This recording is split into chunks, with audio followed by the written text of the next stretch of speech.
सी technical issues आ जाती है, इस वजह से बीच बीच में क्या करना पड़ता है, रुकना पड़ जाता है ना। आप लोग समझदार है, समझ सकते हैं। चलिए, तो करंट अफेयर की हमारी क्लास चल रही है जिसमें हम लोग सीजी करंट की क्लास ले रहे हैं। ये हमारा दूसरा वीडियो है। स्टार्ट करते हैं बिना टाइम वेस्ट के। देखते हैं, देखो तुम लोग को ये चीज मैं ऑलरेडी पहले बता रखी हूँ कि चाहे बाकी सब्जेक्ट का आप तैयारी कीजिए, जिस भी लेवल का करना है उस लेवल का कीजिए, लेकिन करंट की जो तैयारी आपकी 101% होनी चाहिए। चाहे सीजी करंट की बात करें अपन या फिर इंडियन करंट की बात करें, है ना, क्योंकि करंट की तैयारी होनी जरूरी है। Good morning all of you. चलिए स्टार्ट करें आज का क्लास। स्टार्ट करते हैं। सबसे पहले कल तो हमने देख लिया था कि कौन कौन सी जगह से कौन कौन सा नृत्य किया गया था। वो 7 देशों के नाम भी हमने देख लिए थे जो कि इसमें पार्टिसिपेंट किए हुए थे, है ना। तो आप लोग मुझे बताओ, दबका नृत्य कहाँ वाला है? अच्छा, दिख ही रहा है क्या ये? चलो छोड़ो, फिलिस्तीन, है ना। दबका नृत्य मतलब फिलिस्तीन। 3 लोगों ने मिलकर एक आदमी को क्या कर दिया था, दबा दिया था। ट्रिक याद आ रहा है ना। चलिए आगे पढ़ लेते हैं। फिर आज छत्तीसगढ़ राज्य अलंकरण सम्मान समारोह 2021 की बात कर रहे हैं अपन। किसकी बात कर रहे हैं? 2021 की छत्तीसगढ़ राज्य अलंकरण सम्मान समारोह की बात हो रही है। देख लेते हैं। छत्तीसगढ़ राज्य स्थापना दिवस 2021 के मौके पर, स्थापना दिवस बोल रहा है मतलब कब, छत्तीसगढ़ की स्थापना कब हुआ था? 1 नवंबर सन 2000 को। ये सब आपको पता है ना। तो छत्तीसगढ़ राज्य स्थापना दिवस 2021 के मौके पर मुख्य अतिथि राज्यपाल सुश्री अनुसुईया उइके और कार्यक्रम की अध्यक्षता कर रहे मुख्यमंत्री श्री भूपेश बघेल के द्वारा कुल 31 क्षेत्र के लिए विभिन्न विभूतियों को राज्य अलंकरण से सम्मानित किया गया था। क्लियर हुआ? हम किसके बारे में पढ़ रहे हैं? हम पढ़ रहे हैं राज्य अलंकरण के बारे में। और जो बच्चे ऑलरेडी बहुत सारे एग्जाम्स दे चुके हैं उनको आइडिया होगा कि इस पोर्शन से तो आपके क्वेश्चन बनने ही होते हैं, है ना, कि किसको कौन सा सम्मान दिया गया। यहाँ पर जो हमने 4 पॉइंट अभी देखा उसमें याद रखने वाली ये चीजें हैं कि मुख्य अतिथि के रूप में कौन आई हुई थी? राज्यपाल अनुसुईया उइके आई हुई थी और हमारे भूपेश बघेल जी तो ऑलरेडी यहाँ थे। इन दोनों ने मिलकर टोटल 31 क्षेत्र के लिए, कितने क्षेत्र के लिए? 31 क्षेत्र के लिए विभूतियों को राज्य अलंकरण सम्मान से सम्मानित किया था। अब हम देखेंगे कौन कौन से सम्मान से किसको किसको सम्मानित किया गया था। जैसे कि मैंने हमेशा बताया है कि मैं कुछ ट्रिक से आपको याद करवाने की कोशिश करूंगी।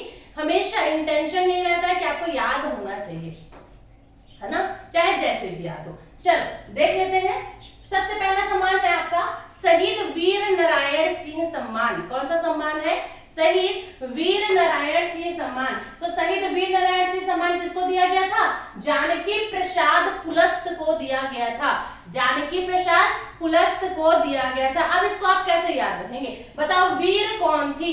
तो वीर वो थी जिसने अग्नि परीक्षा दिया था। मतलब कौन? माता जानकी। कौन थी? माता जानकी। तो वीर कौन थी भाई? माता जानकी। तो आपके एग्जाम में अगर दिखा कि वीर नारायण सिंह सम्मान किसे दिया गया है तो आप तुरंत आंसर लेंगे जानकी प्रसाद पुलस्त। देखो मेरी ट्रिक्स फनी जरूर होती हैं लेकिन आपको याद जरूर होंगी, इसकी गारंटी 101%। क्लियर? चलो नेक्स्ट है आपका पंडित लखनलाल मिश्र, सॉरी पंडित लखनलाल मिश्र सम्मान किसे मिला था? तो पंडित लखनलाल मिश्र जो सम्मान है वो कुंदन लाल गौर को मिला था। किसे मिला था? कुंदन लाल गौर को मिला था। कैसे याद रख सकते हैं?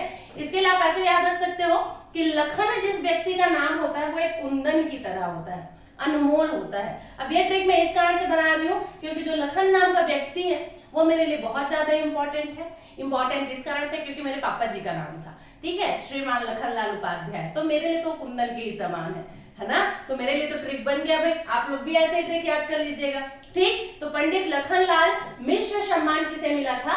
श्री कुंदन लाल गौर को मिला था क्योंकि लखन जिसका नाम हो गया वो व्यक्ति कुंदन के समान होता है, ठीक है, मेरे लिए तो होता है।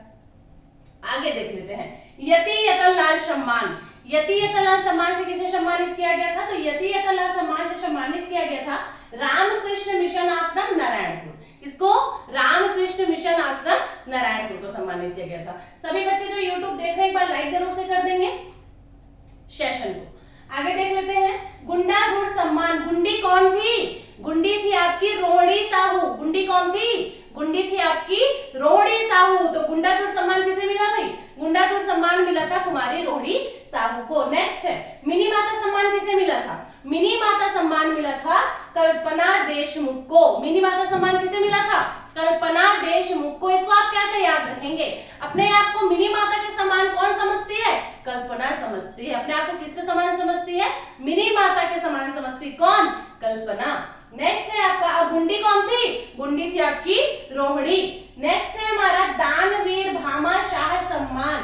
भामाशाह, भामाशाह को रिलेट करेंगे भवानी से, भ से भा मिक्स कर दीजिए, आराम से आ जाएगा। तो भ से भामाशाह और भ से भवानी। तो भामाशाह सम्मान किसे मिला था? भवानी शाह को मिला था। किसे मिला था? भवानी शाह को। साथ में रामलाल साव, धर्मदा ट्रस्ट मुंगेली, ठीक है, याद रहेगा आपको। नेक्स्ट है हमारा हाजी हसन अली सम्मान। हाजी हसन अली सम्मान किसे मिला था? तो हाजी हसन अली सम्मान जो है जनाब रौनक जमाल को मिला था। किसे मिला था? रौनक जमाल को। क्यों मिला था? देखो एक सिंगर थे ना, क्या नाम था उसका? हसन से ये कुछ याद नहीं आ रहा है मेरे को, लेकिन कुछ कोई सिंगर है, ठीक है, और जो बहुत गजब का रौनक जमा देते हैं। तो ऐसे करके याद रखिए, एक सिंगर है जिसका नाम है हसन अली, वो जहां जाते हैं वहां क्या कर देते हैं? रौनक जमा देते हैं। तो आराम से याद हो जाएगा, हाजी हसन अली सम्मान जनाब रौनक जमाल को मिला था। याद रहेगा, जहां भी हाजी हसन अली जाते हैं वहां क्या कर देते हैं? रौनक जमा देते हैं। नेक्स्ट है हमारा पंडित रविशंकर शुक्ल सम्मान। ये किसे मिला था? तो रविशंकर शुक्ल सम्मान विद्या राजपूत को मिला था। अब इसको कैसे याद रखेंगे? तो रविशंकर शुक्ल के बारे में हर किसी को पता है, हमारा छत्तीसगढ़ का इतिहास बिना रविशंकर शुक्ल के अधूरा है ना। तो जो रविशंकर शुक्ल थे ना भाई, वो विद्या के धनी थे, अपार विद्या था उनके पास। बस यहीं से याद रखिए कि रविशंकर शुक्ल सम्मान किसको मिलेगा? उसी को मिलेगा जो विद्या की धनी होगी, विद्या राजपूत। रविशंकर शुक्ल सम्मान किसे मिला? विद्या राजपूत को मिला। नेक्स्ट है हमारा पंडित सुंदरलाल सम्मान। पंडित सुंदरलाल सम्मान किसको मिला? नंद किशोर तिवारी को। सुंदर कौन है इस दुनिया में? सबसे सुंदर कौन है? तो इस दुनिया में सबसे सुंदर है मेरे नंद किशोर, ठीक है, हमारे बाके बिहारी जी, लड्डू गोपाल, ठीक है। तो सबसे सुंदर कौन है हमारे यहाँ? नंद किशोर, बाके बिहारी। तो सुंदर लाल सम्मान किसे मिलेगा? सुंदर लाल सम्मान उसे मिलेगा जो सबसे सुंदर है, और सबसे सुंदर कौन है? नंद किशोर, ठीक है। चलिए आगे देख लेते हैं। डॉक्टर खूबचंद बघेल। खूबचंद बघेल सम्मान किसे मिला था? खूबचंद बघेल सम्मान मिला था श्री मुकेश चौधरी को।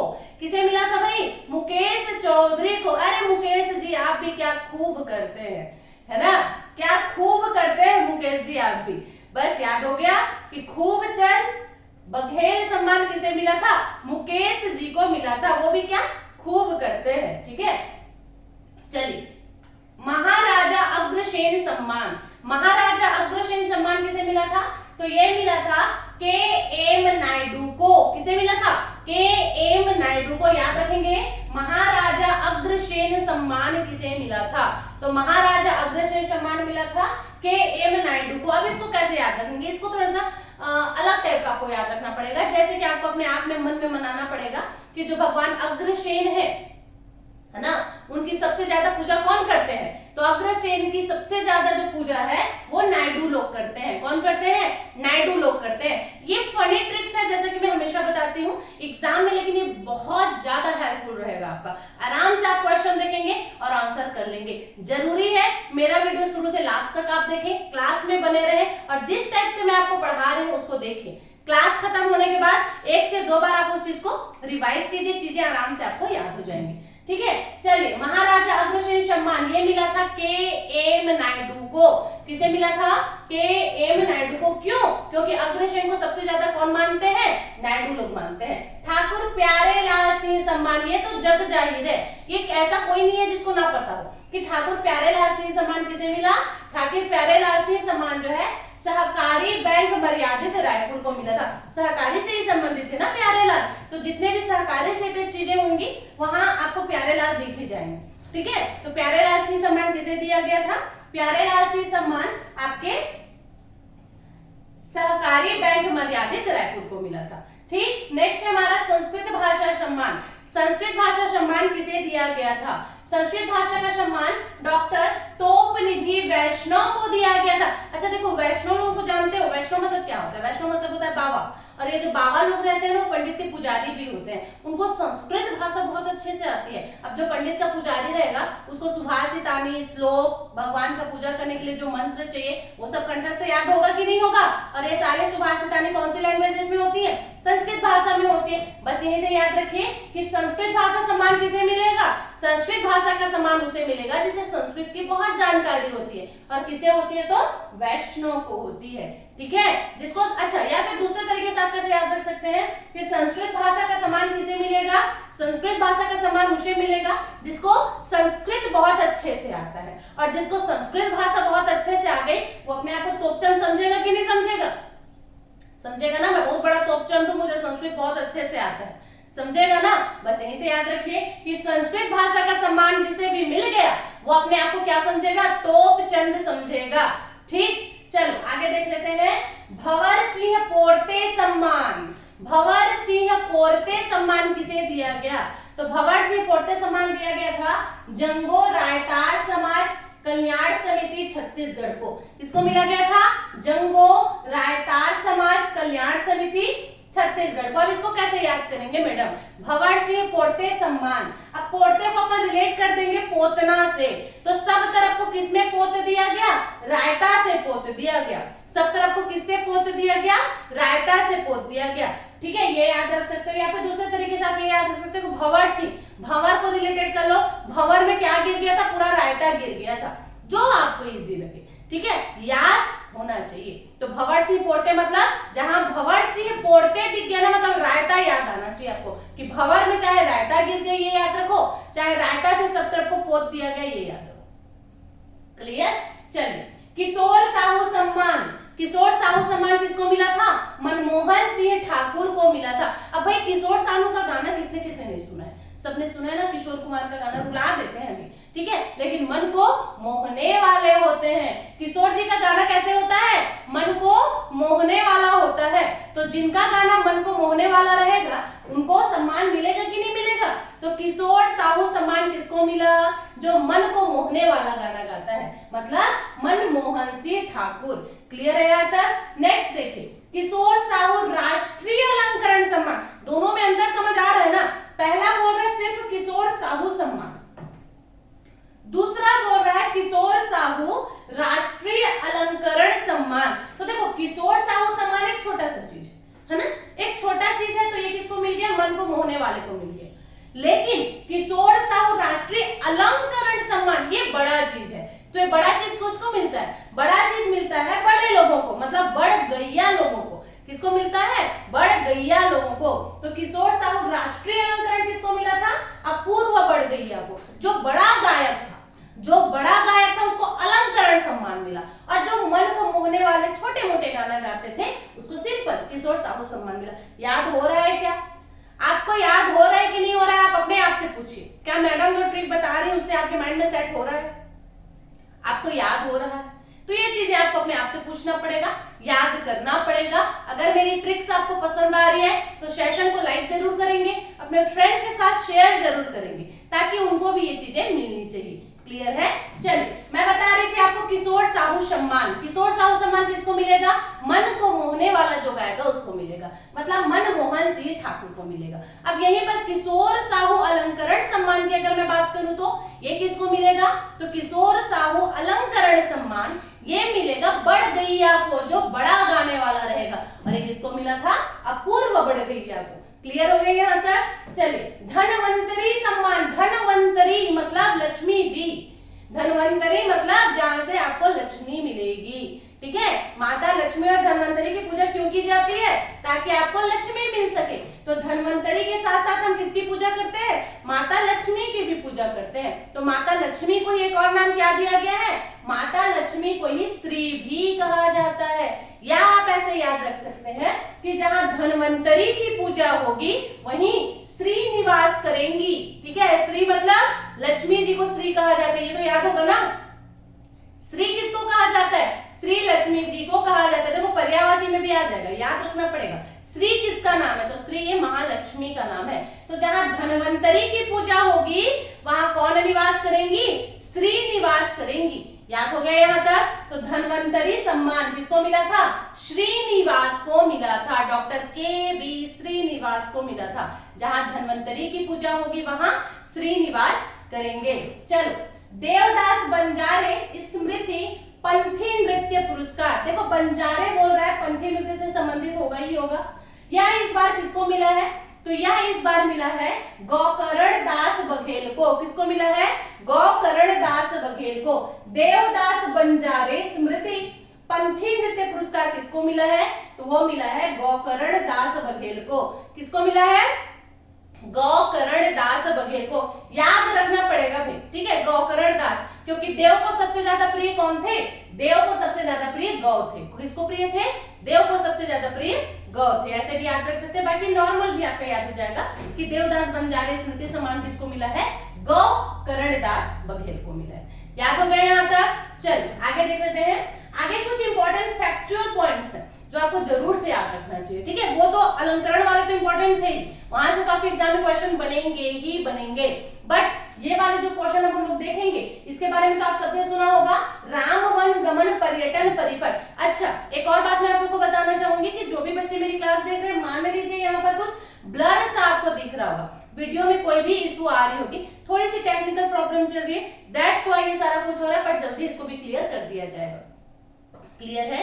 एक नया क्लासरूम बना हुआ है, जिस वजह से अभी यहाँ पर टेक्निकल टीम उतनी अच्छे से वर्क कर नहीं पा रही है, दैट्स व्हाई थोड़ा सा इशू हो रहा है, पर पढ़ने वाले बच्चे को तो एडजस्ट करना पड़ता है। पढ़ना है मतलब पढ़ना है, चाहे हमको बिना लाइट के मोबाइल का लाइट जला कर क्यों ना पढ़ना पड़े, लेकिन पढ़ना है। समझ रहे हो ना? पढ़ने वाले बच्चे सुविधाएं नहीं खोजते हैं, पढ़ने वाले बच्चे सोर्सेस खोजते हैं कि हमको पढ़ने के लिए कुछ चीज कहां से मिल जाए। आगे समझ में? बाकी आपकी समस्याओं को ध्यान देते हुए इसको सही करने की कोशिश जल्द से जल्द की जाएगी। बाकी जो मैं बोल रही हूँ वो तो आपको सुनाई दे ही रहा है ना, वहां से भी आप अच्छे से याद रख सकते हैं। बाकी मुझे नहीं लगता कि आपको जो लिखा है वो नहीं दिख रहा होगा, लेकिन कोई भी ऐसा बच्चा जिसको थोड़ी सी भी प्रॉब्लम आ रही है, थोड़ा सा एडजस्ट कर लेंगे कुछ समय के लिए, ठीक है।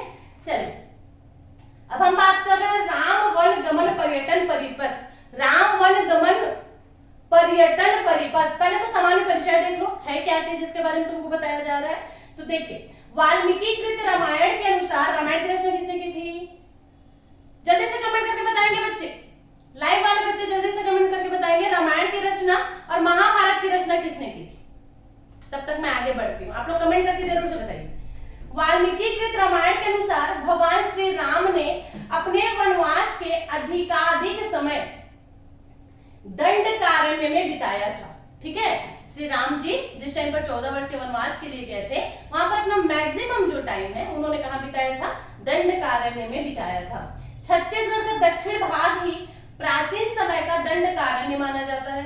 छत्तीसगढ़ का जो दक्षिण वाला भाग है, ये तो मुझे बताने की जरूरत नहीं है, अभी तक ऐसा कोई व्यक्ति जिसको छत्तीसगढ़ का मैप क्लियर नहीं हुआ है, अगर अभी तक मैप क्लियर नहीं हुआ है तो उसका मैप भी मैं क्लियर करवा दूंगी, तो आपको टेंशन लेने की जरूरत नहीं, क्योंकि कंप्लीट यहाँ पर आपको तैयारी करवाया जाएगा, ठीक। तो देखिए, छत्तीसगढ़ का जो दंडकारण्य वाले क्षेत्र है, कहा जाता है कि श्री रामचंद्र जी जब 14 वर्ष के वनवास पे गए थे, तब उन्होंने छत्तीसगढ़ के दंडकारण्य वाले क्षेत्र में सबसे ज्यादा अपना समय बिताया था।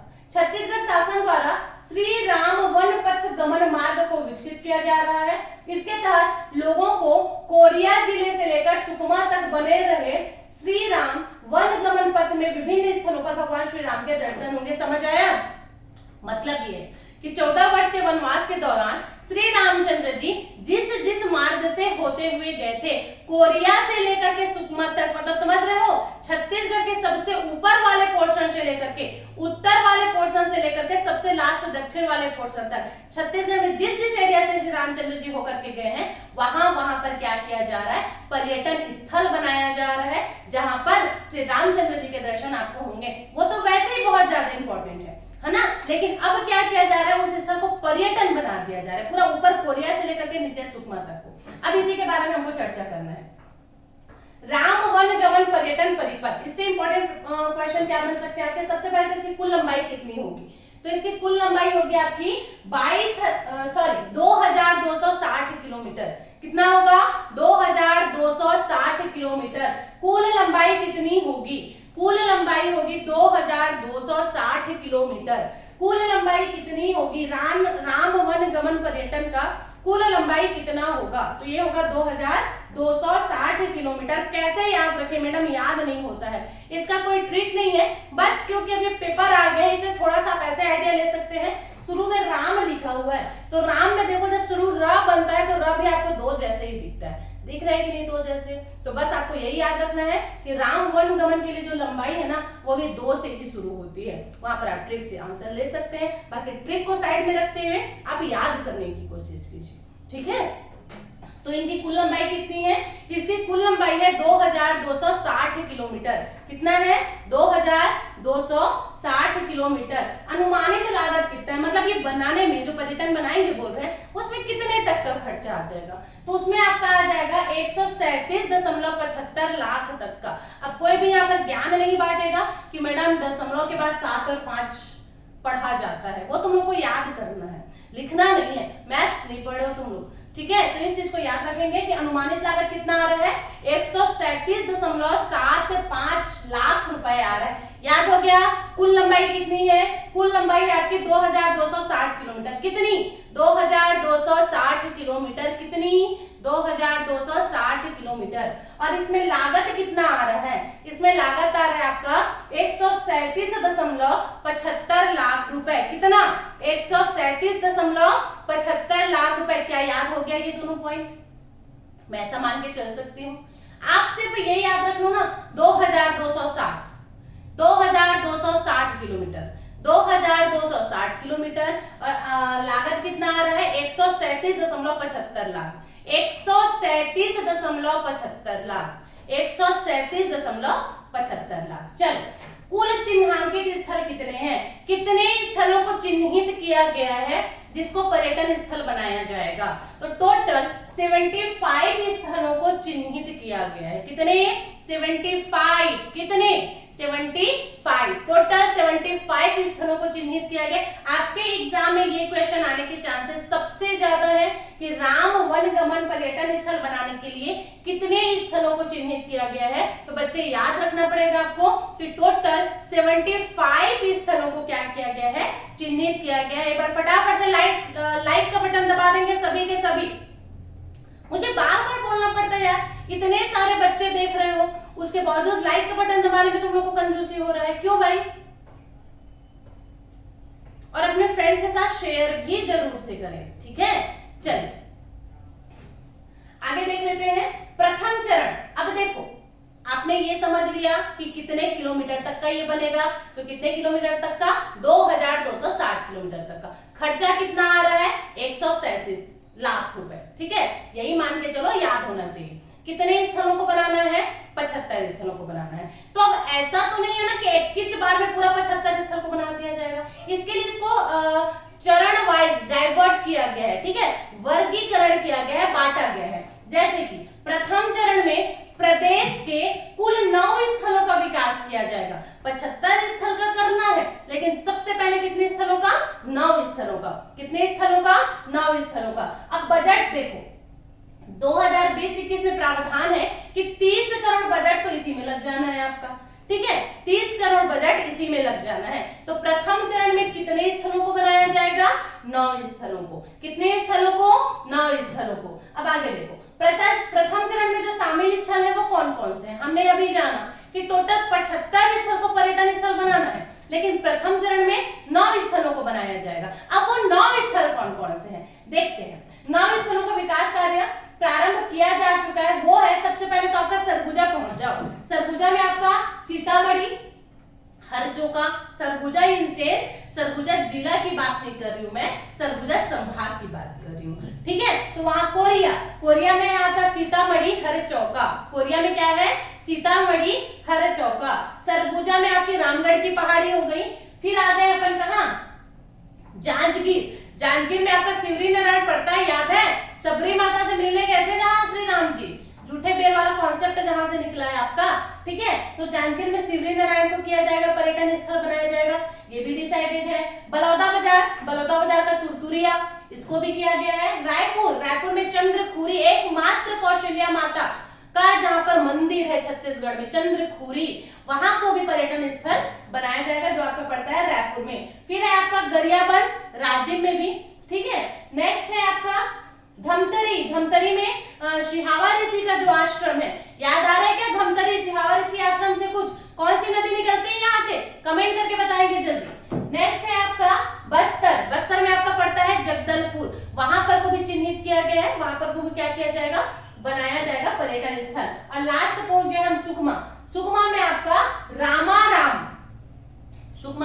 रामाराम, इतने जगह है 9 जहां को सबसे पहले पर्यटन बनाया जाएगा। उसके बाद बाकी फिर बाकी फिर बाकी फिर बाकी ऐसे बनते बनते बनते बनते बनते जाएगा। लेकिन सबसे पहले 9 स्थलों को बनाया जाएगा। वो 9 स्थल कौन कौन से आपको याद हो गया? सबसे पहले हमने सरगुजा संभाग से देखा था, 2 जगह देखा, एक तो कोरिया सीतामढ़ी और दूसरे नंबर पर है आपका सरगुजा रामगढ़ की पहाड़ी। रामगढ़ की पहाड़ी ऐसा कोई व्यक्ति नहीं होगा जिसको नहीं पता होगा कि रामगढ़ की पहाड़ी क्यों फेमस है। सिर्फ इसलिए नहीं क्योंकि कालिदास यहाँ आकर के रचना किए थे। किसका? आपने कौन सी रचना का रचना किए थे उन्होंने? रामगढ़ की पहाड़ी पे कालिदास ने अपनी एक रचना लिखी थी। ठीक है, वो रचना कौन सी है मेरे को कमेंट करके आप लोग बताएंगे। कालिदास ने रामगढ़ की पहाड़ी में किसकी रचना की थी? जल्दी से कमेंट करके बताएंगे मेरे को। ठीक है, तो इसलिए सिर्फ फेमस नहीं है बल्कि इसलिए भी फेमस है क्योंकि वहां पर नाट्यशाला है, सीतामढ़ी, बहुत सारी चीजें हैं। वहां पर श्री रामचंद्र जी गए हुए थे, इसलिए सरगुजा के रामगढ़ की पहाड़ी में भी। मैंने जो क्वेश्चन पूछा वो याद है आपको? कालिदास ने किसकी रचना की थी रामगढ़ की पहाड़ी पे? कमेंट कर कर जल्दी से बताओ मेरे को। बाकी 9 स्थल आपके सामने है, याद हो चुका होगा अभी तक। शिवरी नारायण है इंपॉर्टेंट हमारे लिए, जांजगीर में पड़ता है। Very good, very good, good. Mind में सेट होना चाहिए बच्चे, पता नहीं कहां से कौन सा एग्जाम आ जाएगा। और मेरा पढ़ाना ऐसा रहता है कि मैं करंट पढ़ा रही हूं, लेकिन मूड हुआ तो ज्योग्राफी का क्वेश्चन आपसे पूछ दूंगी। सुन लिए, करंट पढ़ा रही हूं, अगर मेरे दिमाग में क्वेश्चन आ गया तो हिस्ट्री का क्वेश्चन बीच में पूछ लूंगी आपसे। इसी कारण से आपको हर एक पोर्शन अच्छे से याद रखना पड़ेगा। ये नहीं कि जो पढ़ा रहे हैं बस हम उसी को पढ़ते जा रहे हैं, पीछे को भूलते जा रहे हैं, ऐसा नहीं करना है। मेरा मूड हुआ तो मैं पूछ दूंगी कुश स्थली किसको कहा जाता है? कुश स्थली, चलो बताओ कुश स्थली किसको कहा जाता है? छत्तीसगढ़ को कहा जाता है। अच्छा, छत्तीसगढ़ को कुश स्थली कहा क्यों जाता है? क्योंकि छत्तीसगढ़ वाला जो एरिया है वो श्री रामचंद्र जी ने अपने पुत्र कुश को दिया था, यहाँ कुश ने शासन किया था, दैट्स व्हाई छत्तीसगढ़ को कुश स्थली कहा जाता है। ठीक है, इस टाइप से क्वेश्चन मजा आएगा, पढ़ने में बहुत ज्यादा मजा आने वाला है क्योंकि पटवारी का तैयारी करना है। और पटवारी का तैयारी करने के लिए हमको क्या करना पड़ेगा? हर एक पोर्शन से क्वेश्चन उठा करके मैं बीच बीच में लाऊंगी। आपके करंट पढ़ा रही हूँ, जियोग्राफी पूछ दूंगी, छत्तीसगढ़ पूछ दूंगी। मतलब यह है कि आपको सभी सब्जेक्ट का तैयारी साथ साथ करना है। दूसरी बात, एमसीक्यू भी करवाया जाएगा, कंप्लीट करवाया जाएगा, लेकिन जैसे कि मैंने आपको बताया कि पहले हमारा ध्यान किधर रहेगा? छत्तीसगढ़ की तरफ रहेगा। फिर चाहे छत्तीसगढ़ का जियोग्राफी हो, छत्तीसगढ़ का आपका हिस्ट्री हो, जनजाति वाला पोर्शन हो, पंचायती राज वाला पोर्शन हो, या फिर ये करंट अफेयर हो। मैथ्स तो चलने ही वाली है, तो ये सारा अपन पहले फोकस करेंगे। इसके बाद अगर समय बच जाता है ना तब हम जाएंगे इंडिया की तरफ। क्लियर है? चल आगे देख लेते हैं। राम वन गमन पर्यटन परिपथ, तो फिलहाल याद हो गया प्रथम चरण में कितने स्थलों को चिन्हित किया गया है? 9। टोटल कितने स्थल? 75। याद हो गया ना इतना? कितना लागत आ रहा है? सॉरी, कितने किलोमीटर की लंबाई है? 2260। लागत कितना आ रहा है? 137। याद हो गया है? आंकड़ा याद होना चाहिए। चलिए आगे देखते हैं। राम वन गमन पर्यटन परिपथ समारोह की बात कर लेते हैं। देखो, राम वन गमन पर्यटन परिपथ समारोह, इसका आयोजन कब किया गया था? अब यहाँ पर समारोह की बात हो रही है बच्चे, तो इसका आयोजन किया गया था 7 से 9 नवंबर। कब किया गया था? 7 से 9 नवंबर। कब किया गया था? 7 से 9 नवंबर। अब कुछ बच्चों का क्वेश्चन आएगा, कंफ्यूजन आएगा कि मैडम हमको महीना याद नहीं होता है, कौन से महीने में हुआ था, क्या हुआ था। तो बस एक चीज याद रख लेना ना, कब हो रहा है ये? सॉरी, अक्टूबर में हो रहा है, मैं गलत बोल रही थी ना। 7 से 9 अक्टूबर को याद हो रहा है, तो इसके लिए कोई वो नहीं है, आपको याद करना पड़ेगा। ठीक है, चलो तो 7 से 9 अक्टूबर है, नवंबर नहीं है, अक्टूबर है। हो गया, चमड़ा का जुबान स्लिप हो जाता है। ठीक है, तुम लोग तो होशियार हो, करेक्ट करने के लिए बैठो ना मेरे को, क्या टेंशन है फिर। तो राम वन गमन पर्यटन परिपथ समारोह की बात हो रही है। ये कब हुआ था आपका? 7 से 9 अक्टूबर को हुआ था। देखिए, आयोजन स्थल कहाँ आयोजन किया गया था इसका? चंद्रपुरी में किया गया था। श्री रामचंद्र जी के नैनीहाल में किया गया था। ठीक है, कौशल्या माता का एकमात्र मंदिर है चंद्रपुरी में, मतलब उसका नैनीहाल हो गया ना, वही समझ के चलो। तो आयोजन कहाँ किया गया था? चंद्रपुरी में, रायपुर में किया गया था। मुख्यमंत्री श्री भूपेश बघेल द्वारा चंद्रपुरी स्थित कौशल्या माता के मंदिर में प्रथम चरण का लोकार्पण किया गया। आगे समझ में, मतलब प्रथम चरण में चंद्रपुरी भी शामिल है, ये तो पता ही है अपने को। नेक्स्ट है कौशल्या माता मंदिर के समीप जलसेन तालाब में भगवान श्री राम की 51 फीट ऊंची प्रतिमा का लोकार्पण किया गया। याद हो गया? नहीं हुआ तो कर लो, ठीक है। कहां पर? कौशल्या माता का जो मंदिर है ना, उसी के पास में एक तालाब है, उस तालाब का नाम है जलसेन तालाब। क्या नाम है? जलसेन तालाब। वहां पर क्या किया जा रहा है? श्री रामचंद्र जी की 51 फीट 51, आंकड़ा याद रखो, 51 फीट ऊंची प्रतिमा बनाई जाएगी, ऐसा डिसाइडेड है। कितनी ऊंची? 51 फीट ऊंची श्री रामचंद्र जी की प्रतिमा बनाई जाएगी, ऐसा डिसाइड किया गया है। याद हो गया? कहां? कौशल्या माता के मंदिर के जस्ट बगल में जलसेन नामक तालाब है, जहां श्री रामचंद्र जी की 51 फीट ऊंची प्रतिमा बनाई जाएगी। अब देखिए, भारत का स्वच्छतम शहर, यहाँ से एक नया टॉपिक स्टार्ट हो जा रहा है हमारा, जिसमें हमारे छत्तीसगढ़ में कौन कौन से जगह को शामिल किया गया है भारत के स्वच्छतम शहर के अंतर्गत, और क्या क्या चीजें इसके अंतर्गत रखी गई हैं, उसके बारे में हम कल चर्चा करेंगे। अभी के लिए फिलहाल इतना ही। एक्चुअली आज का क्लास थोड़ा सा लेट हो गया मुझे स्टार्ट करने में, इसलिए यहीं पर क्लास को ऑफ करना पड़ रहा है। मिलते हैं नेक्स्ट क्लास में। आई होप आपको जितनी भी चीजें मैंने बताई वो समझ आ गया होगा। अच्छे से याद करना है, जिस तरीके से मैं बता रही हूँ उसी तरीके से याद करना है, और बिल्कुल से पढ़ना है, एग्जाम निकालना है। क्लियर है? चल मिलते हैं नेक्स्ट क्लास में। तब तक के लिए मेरा वीडियो देखने के लिए thank you so much. Thank you.